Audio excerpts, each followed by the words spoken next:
Pessoal, Tá a gente bom, está um muito pouco obrigado. atrasado. A gente está um pouquinho Sim, sim, atrasado. Eu vou passar agora vou sair para o então. Bruno. Legal, obrigado, professor. Ah, Eu vou passar obrigado a a palavra para o vocês. Bruno. O Bruno, ele é físico lá da UFRJ. Ele trabalha com neurociências. E ele vai contar aí para nós o que ele tem feito nessa área de pesquisa. Eu até brinquei com ele outro dia, dizendo que o que ele faz é meio trabalho de cientista maluco. E ele vai contar para nós um pouco sobre isso. Vamos lá, Bruno. Obrigado.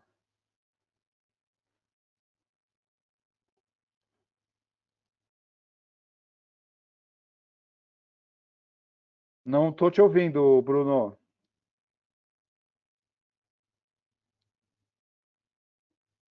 Ainda não.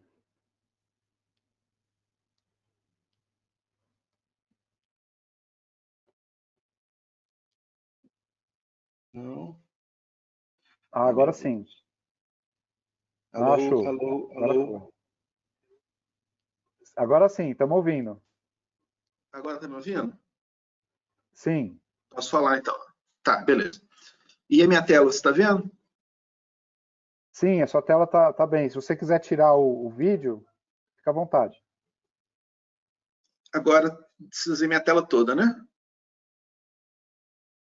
Tá certo, né? Então, deixa eu começar. Bom, bom dia, agradeço muito pelo convite. Tem que só tirar isso aqui, peraí.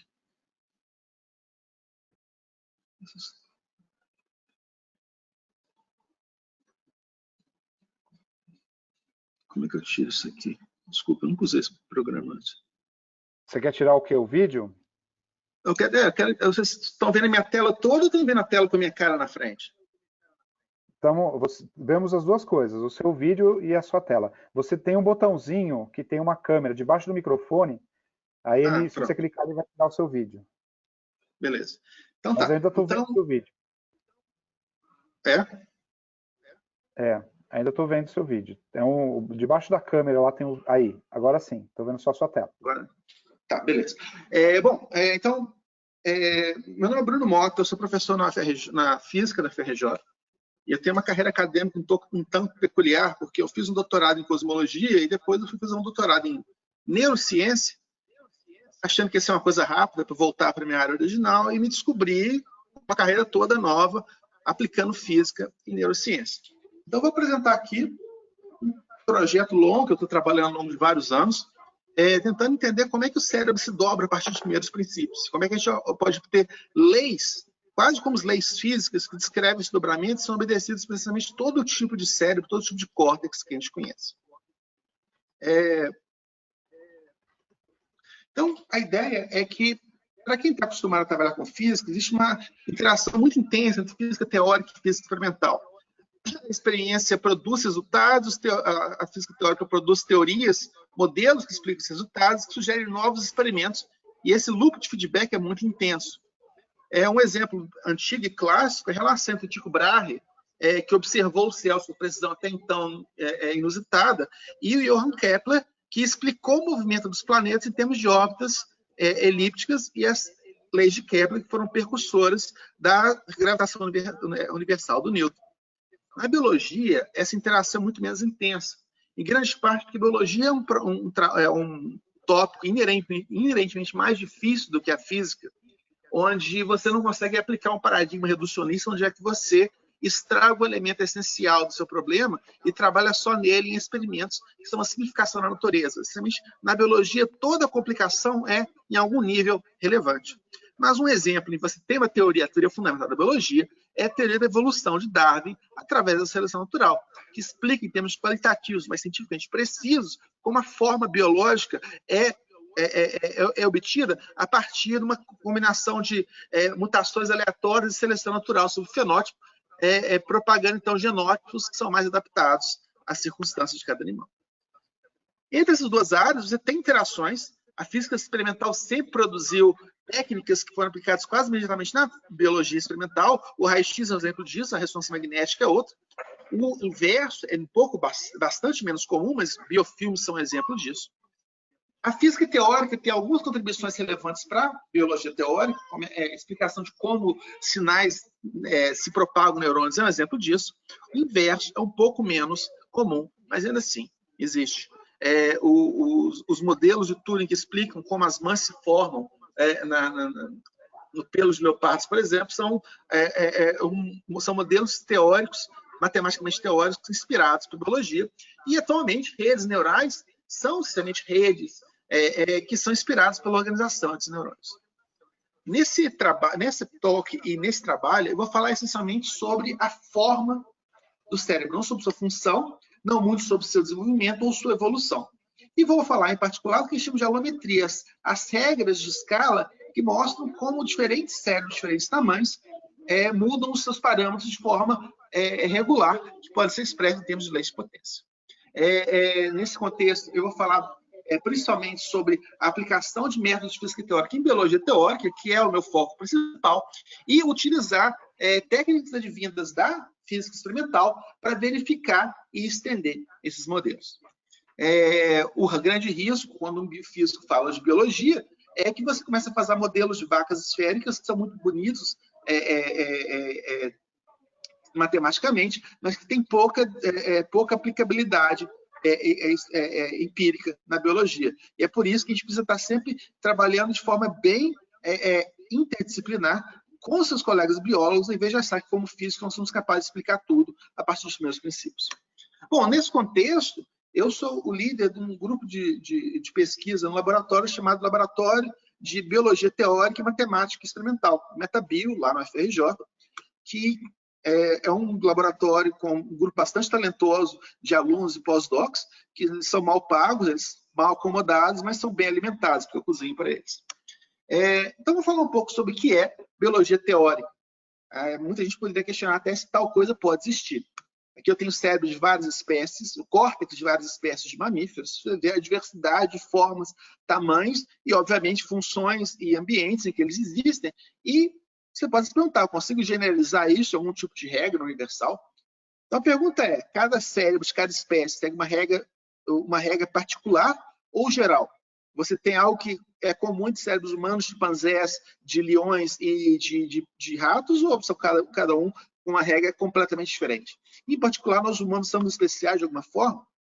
Se essas regras gerais existem, será que a gente pode obter elas a partir dos primeiros princípios? Algumas ideias fundamentais que a gente acredita são observadas e que exigem necessariamente que eles obedeçam alguma relação matemática. Esses princípios eles são gerais, eles valem para cada ordem, para primatas, ou roedores, ou carnívoros, ou vale para todos os mamíferos, ou alguma subcategoria entre eles. E qual deve ser a forma matemática desses princípios matemáticos, dessas regras gerais? Na prática, para responder essa pergunta, a gente vai precisar de dados precisos em grande volume. E, historicamente, essa é a primeira época na história da neurociência que esses dados estão se tornando disponíveis. De mais ou menos uma década para cá, nós temos agora bases de dados muito maiores, muito mais precisas e muito mais integradas, que você pode usar, então, para fazer esse tipo de modelo. E sair um pouco dessa tradição que é meio limitante que a biologia tem por circunstâncias históricas, de uma abordagem essencialmente descritiva e essencialmente detalhista, sem tentativas de fazer generalizações e obter leis.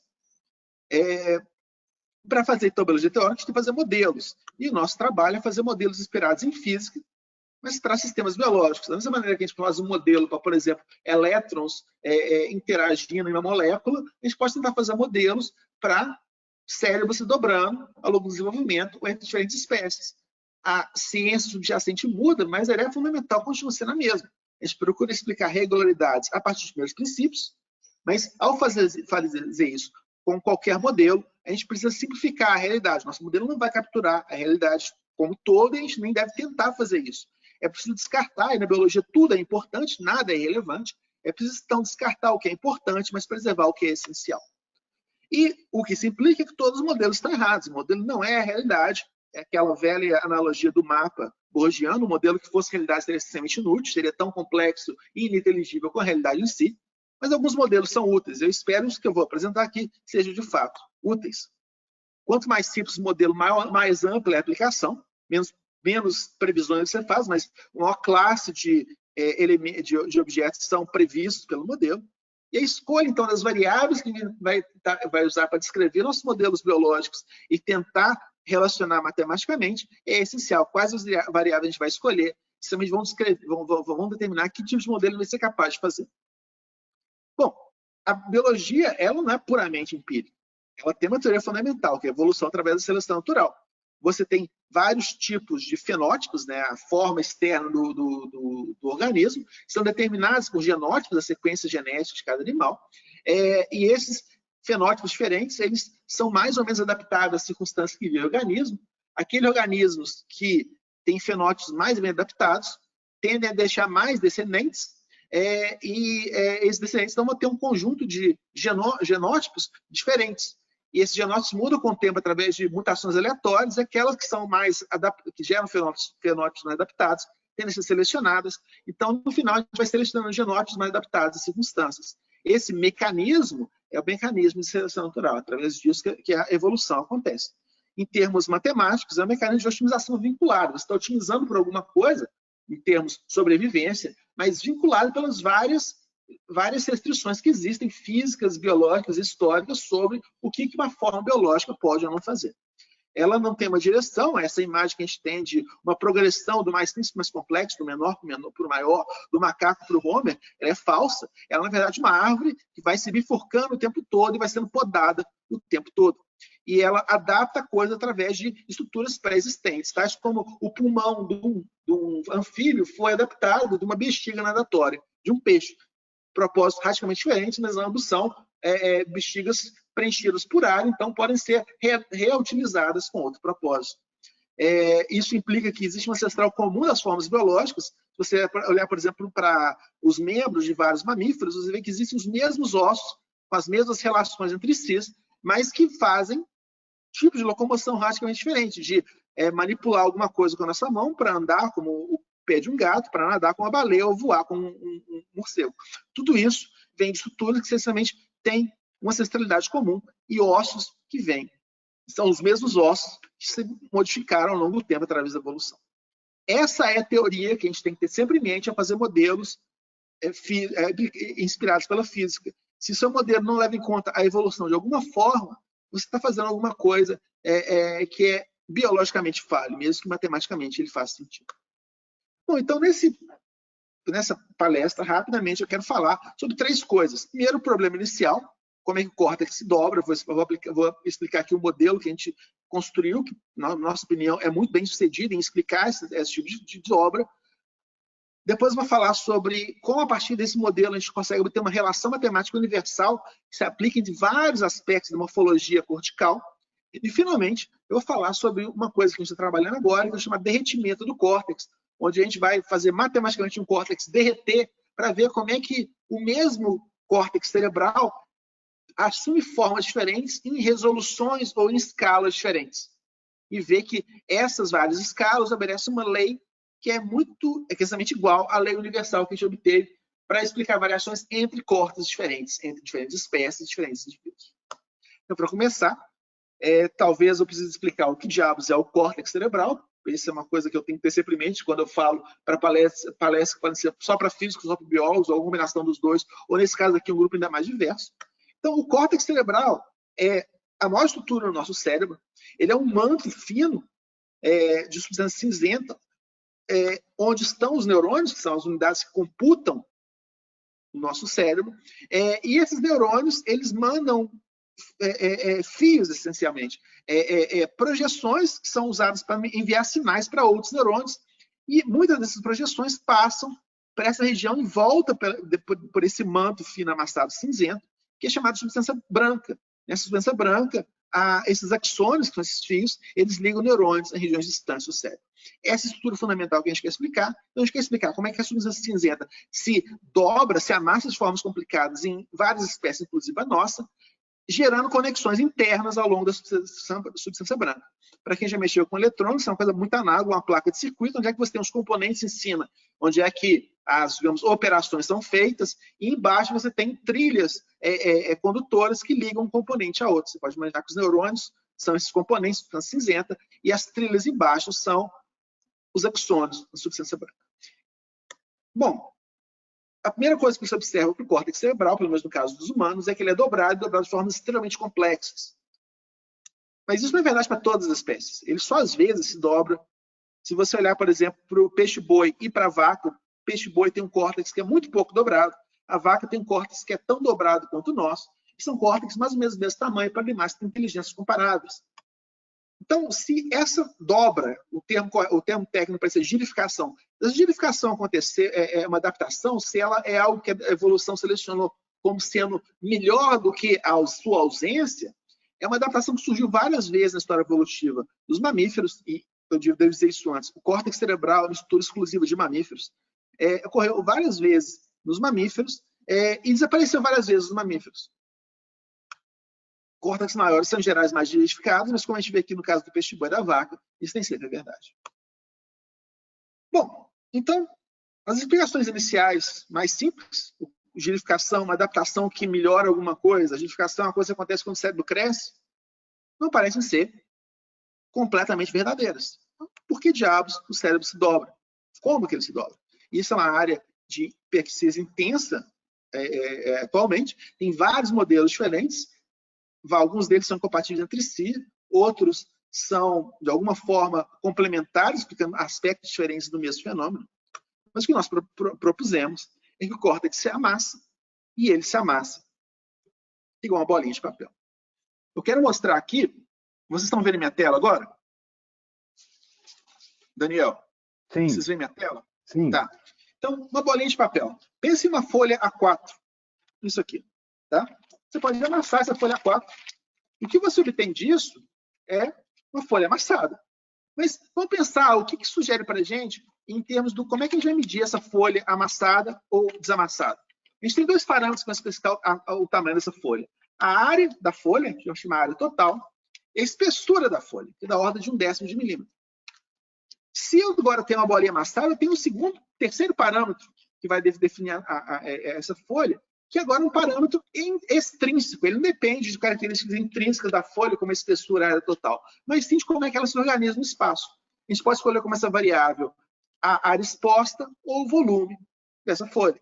Isso pode parecer uma coisa besta, isso aqui é literalmente matemática experimental, mas a gente pode fazer uma sequência de várias bolinhas de papel, e a vantagem da folha A4 é que ela é autossimilar, a razão dos lados é raiz de 2, então, se eu pegar a metade dessa folha, eu tenho um formato que tem essencialmente a mesma razão entre os lados que a folha toda, eu posso amassar ela também. Eu posso fazer a mesma coisa com 1/4 de folha ou com 1/8 de folha. Eu não vou fazer isso muito mais tempo, mas como vocês veem aqui na tela, eu posso gerar toda uma família de folhas amassadas.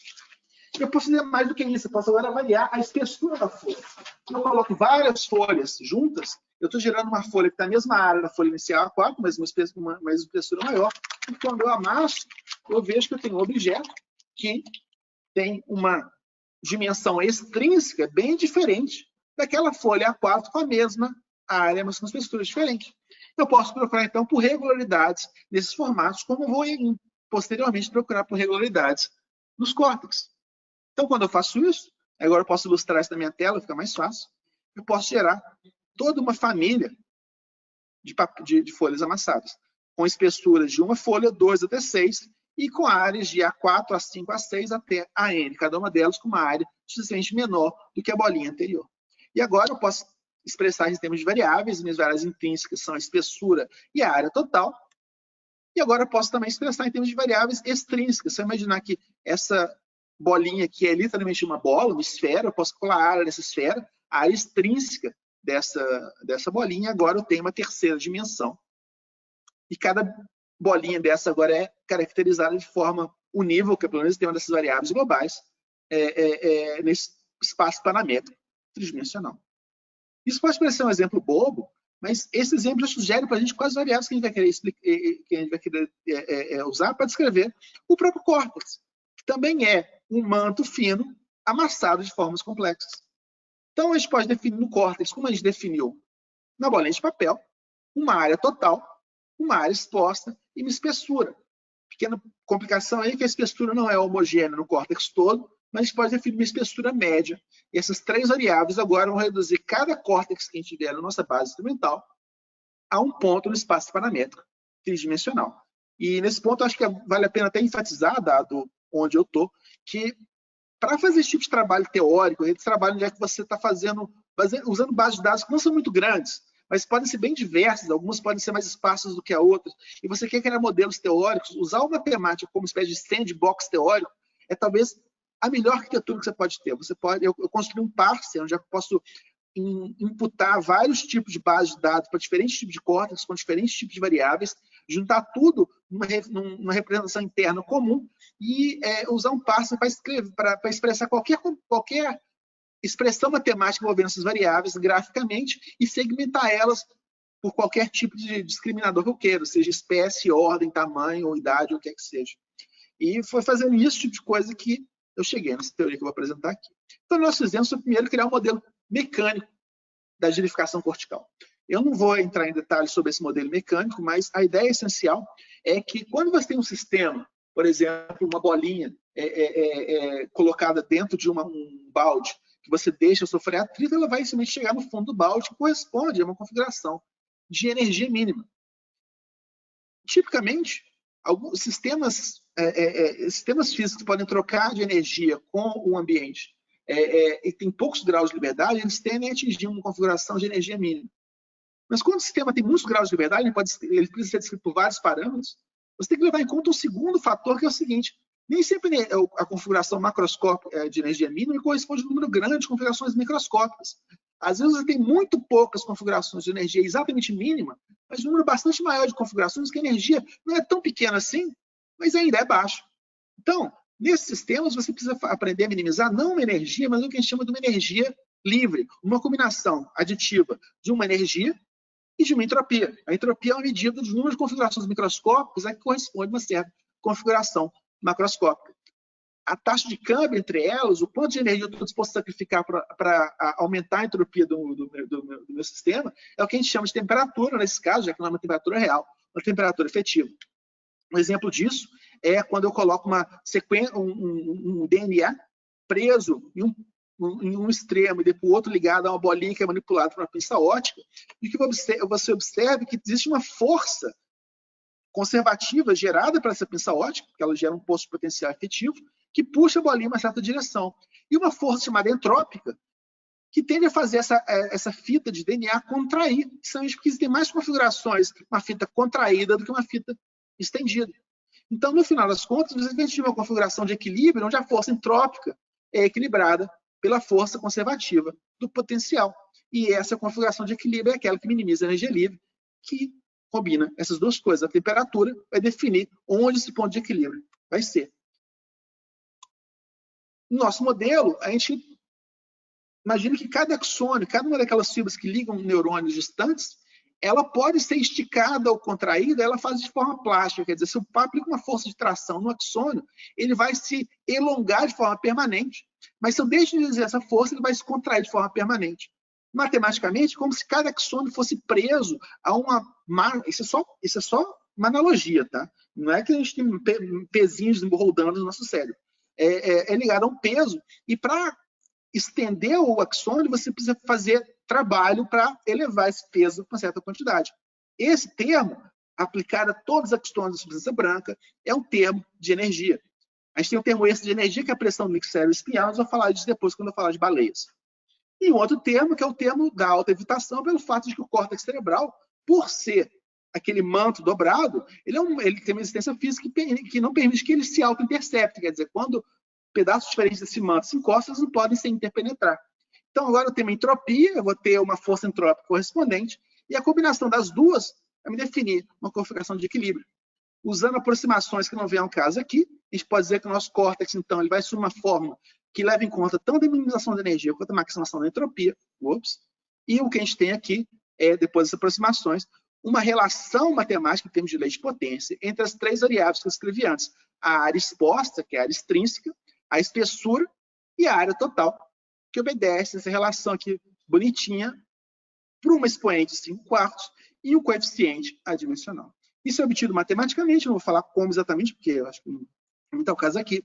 Mas o fato é que isso aqui é uma visão teórica. O que eu estou dizendo aqui é que córtex cerebrais de mamíferos que obedecem a essa física microscópica têm que obedecer essa relação matemática macroscópica. Uma coisa parecida que acontece quando você tem, por exemplo, a lei dos gases universais. Então, o que significa isso? Significa que eu tenho uma função, que é uma energia livre, e eu quero minimizar essa energia livre. Essa energia livre é a função expressa de forma azul aqui, temos um parâmetro que é 0 quando o cérebro é perfeitamente liso, tem aparência lisoencefálico, e vai para 1 quando o cérebro se torna infinitamente dobrado. E desse lado aqui direito, eu expresso a área total em termos desse parâmetro φ. E o que eu vejo é uma coisa muito interessante. Para áreas pequenas, para cérebros pequenos, o ponto em que a energia livre é minimizada é aquele que o cérebro é perfeitamente liso. Mas à medida que a área vai aumentando, mantém os outros parâmetros constantes, o ponto de mínimo vai mudando na direção da direita, ou seja, corresponde a configurações do cérebro mais e mais dobrados. Então eu tenho aqui ao mesmo tempo cérebros lisos e dobrados, que a gente vê, os dois existem na natureza, para variações de parâmetros diferentes, correspondem ao mesmo tempo a pontos mínimos para essa energia livre. Então isso aqui é que a minha teoria prevê essencialmente. Ela prevê que o córtex cerebral, para espécies que têm o cérebro liso ou dobrado, vai obedecer essa lei universal. Bom, tudo bem, mas até agora eu estou fazendo vacas esféricas, são puramente considerações teóricas. Mas, empiricamente, a gente tem isso aqui. Essa regra universal é obedecida com uma precisão absurdamente boa, algo que você raramente vê em biologia. Para diferentes grupos, para diferentes ordens de mamíferos, que são diferenciados por essas cores aqui, a gente tem essa regra, num gráfico log-log, obedecida com uma precisão muito grande, com um expoente muito próximo do esperado. Ou seja, a gente tem uma teoria, a gente tem uma validação experimental dessa teoria, a gente tem uma regra universal de como é que o córtex se dobra. Bom, falar nisso, eu devia ter traduzido isso, eu falei aqui de mamíferos terrestres, mas se eu levar em conta mamíferos marinhos, cetáceos, o que eu vejo é uma coisa interessante, é que esse parâmetro K ele depende não só dos parâmetros dos axônios, mas também da pressão do líquido que está sujeito ao líquido cérebro-espinhal, principalmente a pressão ambiente que esses mamíferos estão submetidos. E os únicos mamíferos submetidos a uma pressão muito mais alta que uma atmosfera são aqueles que mergulham na água a altas profundidades, especialmente os cetáceos. E, de fato, se você pegar os cetáceos, eu vejo que eles correspondem, pelo menos os dados que a gente tem, que são provisórios, a 4 pontinhos aqui, que são um pouco mais dobrados do que você esperaria dos mamíferos terrestres. Se eu comparar os cetáceos com seus parentes mais próximos, chamados artiodactos, eu vejo que separadamente as duas ordens obedecem à mesma lei de potência, o mesmo expoente, a única coisa que muda esse parâmetro K aqui, que sugere que a única diferença entre cetáceos e os mamíferos terrestres é que esse termo de pressão dos líquidos cérebro-espinhal é diferente para eles e é maior e gera essa discrepância. Bom, então, eu falei de um aspecto da edificação cortical, vou tentar falar bem rápido dos outros. Essa aqui é uma lei universal entre diferentes espécies. Mas o que a gente vai ver aqui é que existe essa mesma lei sendo válida entre diferentes indivíduos humanos da mesma espécie e em diferentes regiões corticais do mesmo córtex. Sem entrar em muitos detalhes, a gente usou dados baseados em ressonância magnética para humanos, para diferentes bases de dados, dados humanos são os pontos coloridos, os dados para diferentes espécies estão cinzentos aqui, a gente vê que no olhômetro, pelo menos, eles parecem ser compatíveis, mas empiricamente é até mais do que isso. A gente vê que humanos seguem a mesma regra universal, uma faixa mais estreita dos parâmetros da área exposta, área total e espessura, que as outras espécies, mas a mesma regra universal, a mesma inclinação, mas ao longo do envelhecimento, você vê que o parâmetro adimensional K vai caindo, como é mostrado aqui. Então, esse parâmetro K, de alguma forma, ele serve como um indicativo do envelhecimento morfológico ao longo do envelhecimento. Além disso, a gente pode segmentar o córtex em diferentes regiões, a gente segmenta tipicamente cada hemisfério cortical em 4 regiões chamadas lobos corticais, e eu poderia calcular as áreas e a espessura de cada lobo, comparar diretamente, mas isso não deve dar a nenhum tipo de regra universal, porque essa comparação vai mudar a posição do meu ponto de uma forma que depende muito do tamanho do lobo.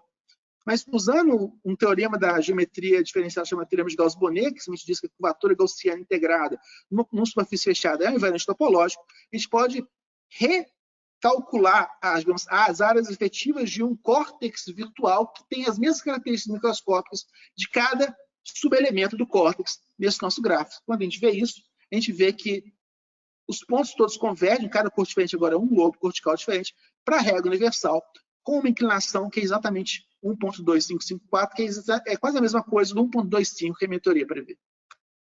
Além disso, a gente pode usar isso para estudar o envelhecimento cortical, envelhecimento saudável e não saudável. Em particular, o que a gente mostra aqui é que a diferença entre córtex saudáveis e córtex com Alzheimer é que córtex com Alzheimer, eles têm esse decrescimento do parâmetro K muito mais prematuro do que no caso dos córtex saudáveis. As pessoas que têm Alzheimer têm essencialmente um córtex que é envelhecido prematuramente devido à doença. Tá? Isso é uma coisa que a gente pode mostrar usando a nossa teoria e o nosso modelo. E, finalmente, não quero demorar muito mais, eu quero falar sobre estudar agora o mesmo córtex, não entre regiões diferentes, mas entre escalas diferentes. É como se eu pegasse um córtex, eu olhasse para a forma do córtex e fosse diminuindo a resolução, como se fosse fechando meus olhos aos poucos e vejo agora só os detalhes mais grosseiros do córtex. Como é que a forma dele muda quando eu faço isso? A gente desenvolveu um método de expressar isso de forma precisa. Então, assim, a pergunta que você pode fazer, se você está acostumado a fazer esse tipo de pergunta, é o córtex fractal? Essa relação universal que a gente tinha obtido aqui, que dá origem a essa reta aqui, ela sugere que sim, porque um fractal ele relaciona uma variável extrínseca, uma variável intrínseca mediadas por uma unidade de comprimento. Mas isso não garante que ele seja fractal. Agora, como é que eu defino um fractal? Bom, a maneira de fazer isso é imaginar como é que alguma coisa varia, uma medida, por exemplo, de um comprimento de uma costa, a costa do Reino Unido, quando o tamanho da minha régua varia. Se eu quero começar nesse ponto aqui perto de Aberdeen e quero terminar nesse ponto aqui em Kent, qual é o tamanho da costa desse ponto e outro? Bom, a maneira de fazer isso é pegar uma régua e ver quantas réguas eu preciso colocar para passar de um ponto litoral até outro. Ou seja, se essa régua tem esse comprimento, que é o raio desse círculo, eu vou precisar de uma régua, duas réguas, três réguas. Agora, se eu tenho uma régua com metade do comprimento, agora essas baías e promontórios que eram invisíveis à régua mais grosseira vão ser visíveis. Eu consigo ver Edimburgo, por exemplo. Então, agora essa régua vermelha tem metade do tamanho da régua azul original.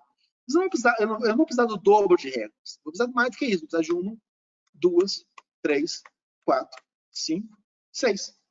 Então, se eu fizer uma relação entre o número de réguas e o tamanho da régua, que eu preciso para cobrir a mesma distância, a distância, os mesmos dois pontos do litoral, a mesma distância extrínseca entre eles, eu obtenho uma relação, que é uma lei de potência. A inclinação dessa reta aqui, quer dizer, o expoente do número de passos em função do tamanho do passo, é o que chama de dimensão fractal no meu modelo.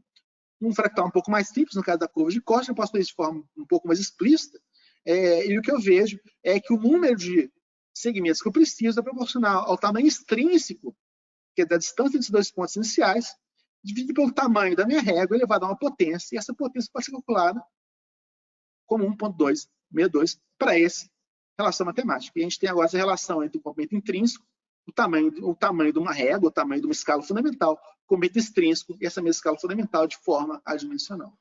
E o que a gente vê é que o nosso córtex tem uma relação muito parecida, uma dimensão intrínseca, uma escala fundamental, que a gente vê é proporcional à espessura, e uma medida extrínseca e uma variável, um parâmetro adimensional.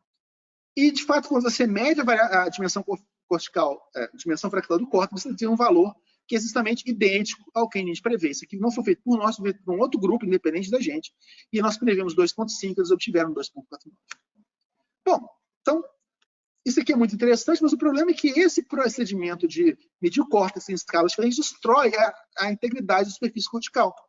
O que nós fizemos foi criar um algoritmo onde é que a gente pode observar objetos como o córtex em diferentes resoluções, mas preservando a integridade topológica das várias superfícies que eles são formados. A gente faz isso, não vou falar muito em detalhes, justamente usando uma segmentação entre diferentes regiões, que pode ser a substância cinzenta e a branca, ou a diferença entre a substância cinzenta e o exterior, definir superfícies interpoladas entre elas, depois mudar a resolução, ressegmentar e redefinir a superfície. Com isso, eu tenho uma série de superfícies diferentes, para resoluções diferentes, e eu tenho uma série de objetos matemáticos que podem ser tratados pelas mesmas ferramentas que a gente trata o córtex, porque eles são todos feitos pelas mesmas superfícies, são fisicamente íntegras. O que a gente pode fazer agora é fazer um filme desses vários córtices, ou dessas várias interações do córtex, medidas a dimensões diferentes. Então, o que eu tenho aqui à esquerda é a substância cinzenta, à direita a substância branca, que a gente vê e o córtex vai se tornando mais liso e proporcionalmente mais grosso à medida que a minha resolução aumenta, até que ele fica um córtex liso, que é muito parecido com um córtex de um rato. Ou seja, pelo menos qualitativamente, eu estou saindo de um córtex mais verificado e mais complexo, um córtex mais liso e mais simples. Mas mais do que isso, se eu pegar os pontos roxos aqui, quer dizer, eu peguei os pontos pretos são diferentes cérebros humanos, para área exposta, área total e espessura. Peguei um desses pontos e apliquei ele ao algoritmo de derreter. Os pontos pretos são os outros cérebros humanos. Essa linha azul aqui é o melhor ajuste dos cérebros dos pontos pretos, com a inclinação de 1,25 como esperado. E o que a gente vê é que, à medida que eu vou derreter no cérebro roxo, eu tenho vários pontos aqui, eu vou ter uma recapitulação dessa regra universal até eu chegar num cérebro certamente não humano e liso. E se eu comparar isso com os diferentes espécies, a coisa ainda é mais impressionante, porque eu vejo que os meus cérebros humanos, ao serem derretidos, vão recapitulando a forma dos córtex dos cérebros cerebrais mais lisos do que a gente, até chegar no cérebro encefálico, comparável de um rato, de um coelho, ou de um musaraña. E isso continua sendo válido se eu pego cérebros de diferentes espécies. Um macaco também tem essa mesma propriedade, tem um cérebro que vai se tornando mais liso e mais grosso. Mas mais do que isso, ele segue a mesma regra que a gente. A única diferença é que o nosso cérebro é maior, mais dobrado, mas se eu vou fazendo meu cérebro ficando mais grosso e mais liso, chega um ponto que ele é muito comparável com o cérebro do macaco. Agora, os dois juntos vão em paralelo, seguindo a mesma regra. Ou seja, diferentes escalas de todos os cérebros, de todos os mamíferos que a gente estudou até agora, seguem a mesma regra. Isso é tão impressionante para mim que eu fiquei imaginando se não seria um artefato do método que eu estou usando. Então, eu comecei a procurar por objetos que têm uma forma parecida com um córtex, mas não são córtex. Por exemplo, uma casca de noz. E o que eu vejo é que a casca de noz sofre um processo parecido. Isso aqui é uma ressonância magnética de uma casca de noz, eu faço esse tipo de coisa. E ela vai ficando mais liso e mais grosso à medida que eu vou derretendo, ou, mais precisamente, diminuindo a resolução em que eu expresso a morfologia. E a casca de noz, ela segue uma regra que não tem nada a ver com a regra obedecida pelo córtex. Então, a gente obteve uma regra que é universal, é válida em diferentes espécies, escalas do mesmo córtex, e que é exclusiva, até a gente sabe, do córtex cerebral. A gente descobriu uma regra, uma lei física para como é que o córtex se dobra. Então, esse aqui é o quarto aspecto dessa universalidade, dessa lei universal, que vale em diferentes espécies, cada ponto é uma espécie diferente, entre diferentes indivíduos, cada ponto é um indivíduo humano diferente, em diferentes regiões do córtex, cada cor é uma região do córtex diferente, cada ponto é um indivíduo diferente, ou em diferentes escalas de comprimento, onde cada ponto é o mesmo córtex, mas agora visto em resoluções com escalas diferentes. Isso aqui sugere para a gente uma série de coisas, eu vou falar agora 5 minutos só o que eu estou fazendo agora, essencialmente sugere para a gente que esse espaço morfológico, eu tenho uma área total, área exposta e a espessura, embora ele escreva cada córtex de forma adequada, não é o melhor conjunto de variáveis para expressar esse córtex, porque a gente viu que se eu pegar aquela relação matemática e isolar o parâmetro K de um lado, tem um novo variável, uma nova variável morfológica, que minha teoria diz é quase constante entre os diferentes aspectos da universalidade. Então, essas linhas roxas correspondem a pontos, a bolinhas que têm o mesmo K, e se eu pegar essa direção, esse espaço morfológico, posso ter duas outras direções, uma que encapsula toda a variação do tamanho do objeto sem essa mudança de forma, aquele negócio de dar um zoom alto, um zoom que não muda a forma, que eu vou chamar de parâmetro I, e outro que captura o restante da variação morfológica, que eu vou chamar de parâmetro de forma. Então, agora, cada córtex, cada objeto, pode ser expresso em essas três variáveis, o K, o I e o S, e eu digo que essas são variáveis mais naturais de se expressar a forma do córtex. Uma sintaxe para morfologia. Como é que o tamanho isométrico do córtex e sua forma mudam, enquanto o K se mantém fixo. E é isso que a gente está analisando com os diferentes córtex, diferentes parâmetros de derretimento. O que a gente mostra é que, por exemplo, eu posso comparar diferentes doenças. Nos parâmetros originais, é difícil diferenciar envelhecimento e Alzheimer e epilepsia do lobo temporal. Todas elas implicam a diminuição da espessura cortical. Mas nesse conjunto mais natural de parâmetros, a gente vê que envelhecimento é muito semelhante ao Alzheimer, mas é bem distinto da epilepsia. Enquanto o envelhecimento, eu imagino que eu tenho menos conexões na substância branca, na epilepsia eu tenho mais conexões. Isso implica em variações diferentes, diferenciadas nesses vários parâmetros morfológicos. Então, esses parâmetros são uma forma mais natural de expressar o farama do córtex. Uma limitação, porém, é que eu pego todo um córtex complexo e expresso em termos de 3 variáveis. É diferente, é uma representação muito sintética, mas pouco expressiva. Ao contrário da representação geométrica do córtex, que é pouco sintética, mas muito expressiva. Agora, esse procedimento de derretimento que me permite fazer uma expressão que é intermediária entre as duas. Ainda é sintética, mas é bastante expressiva, onde eu substituo cada uma dessas variáveis, ou parâmetros individuais para cada córtex, por uma função que expressa como essas variáveis mudam à medida que eu aplico o procedimento de derreter. Então, como é que eu tenho a função K, a função S, a função I, algo análogo, embora não exatamente igual, a uma transformada de Fourier, uma forma, uma maneira de expressar, uma sintaxe nova para expressar uma morfologia cortical. É nisso que eu estou trabalhando nesse momento. Então, para concluir, a gente pode falar sobre a forma do córtex cerebral, é que a gente tem uma sintaxe simples para expressar de forma inteligível, e que ele é fractal até uma escala fundamental que é proporcional à espessura da substância cinzenta, ela é universal entre os vários aspectos discutiantes, e que a fractalidade desse objeto recapitula a filogenia, a história evolutiva das várias espécies. A gente vai recapitulando as formas de cérebros mais lisos do que o nosso. Essa escala é específica para cérebros corticais e produz já um teste muito estrito de quais modelos teóricos podem ou não explicar a identificação cortical. Eu vou terminar falando para vocês tomarem cuidado com o que os físicos contam para você, a maneira de simplificar as coisas em excesso. Muito obrigado. Muito bom, Bruno. Parabéns, excelente apresentação. Tem algumas perguntas aqui. Estão perguntando aqui sobre a questão da teoria da evolução, né? Eu vou ler o que eles mandaram aqui.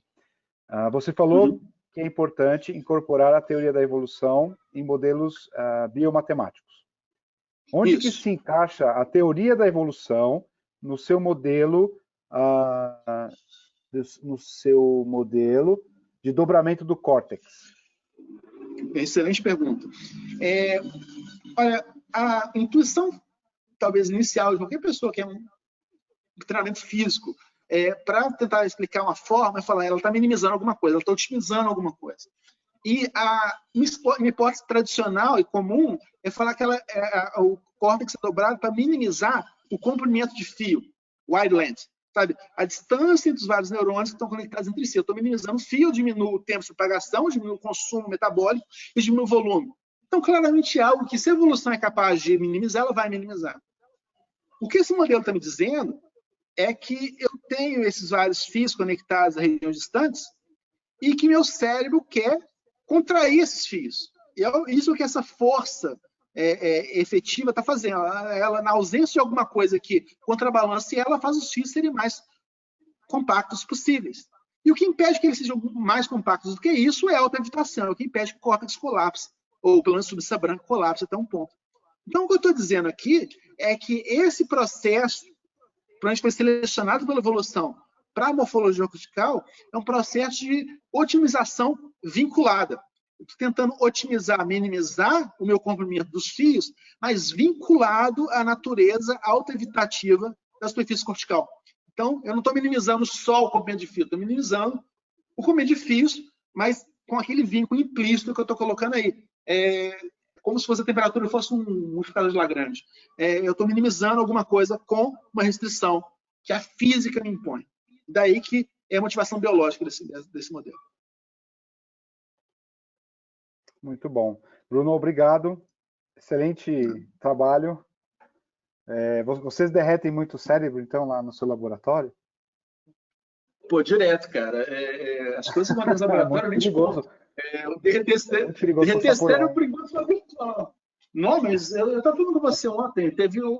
A gente levou 17 cérebros do Rio para São Paulo em balde de formal, e o formal vazou dentro do carro. Então, assim, talvez seja o único físico no mundo que tem esse tipo de problema. Então, tem um carro fedendo a formal e morrendo de medo de ser pego pela Polícia Federal, tentando explicar para ele que eu tenho 17 cérebros no meu porta-mala. Mas esse tipo de coisa acontece. Ia ser uma saia justa. Muito bom. Tem outras perguntas aqui, Bruno. Eu vou passar para você e depois a gente responde elas lá no Community. Muito obrigado pela sua apresentação. Foi excelente. Muito bom trabalho. Obrigado. Até mais.